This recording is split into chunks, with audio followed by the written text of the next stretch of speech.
मत्ती अध्याय 7 के पद 13 और 14 हमें संकरे और चौड़े रास्ते के बारे में सिखाते हैं। पद 13 है, सकेत फाटक से प्रवेश करो, क्योंकि चौड़ा है वो फाटक और सरल है वो मार्ग जो विनाश को पहुंचाता है, और बहुत से हैं जो उससे प्रवेश करते हैं।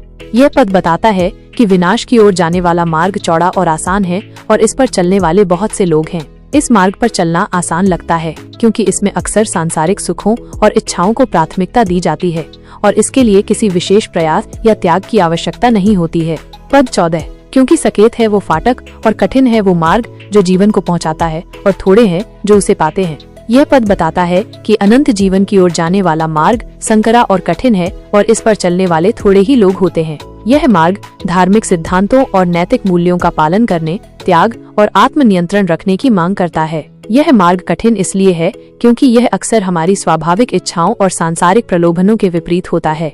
इन पदों से हम सीखते हैं कि जीवन में दो मुख्य रास्ते हैं, एक जो विनाश की ओर ले जाता है और दूसरा जो अनंत जीवन की ओर ले जाता है। विनाश का मार्ग आसान और आकर्षक लग सकता है, लेकिन इसका अंत बुरा होता है। अनंत जीवन का मार्ग कठिन हो सकता है, लेकिन यही सच्चा और स्थायी मार्ग है। हमें सोच समझकर उस संकरे मार्ग को चुनना चाहिए जो जीवन की ओर ले जाता है, भले ही इस पर चलने वाले कम हो और यह कठिन लगे। संक्षेप में ये पद हमें सही चुनाव करने और उस कठिन मार्ग पर चलने के लिए प्रोत्साहित करते हैं जो अनंत जीवन की ओर ले जाता है, बजाय उस आसान मार्ग को चुनने के जो अंततः विनाश की ओर ले जाता है।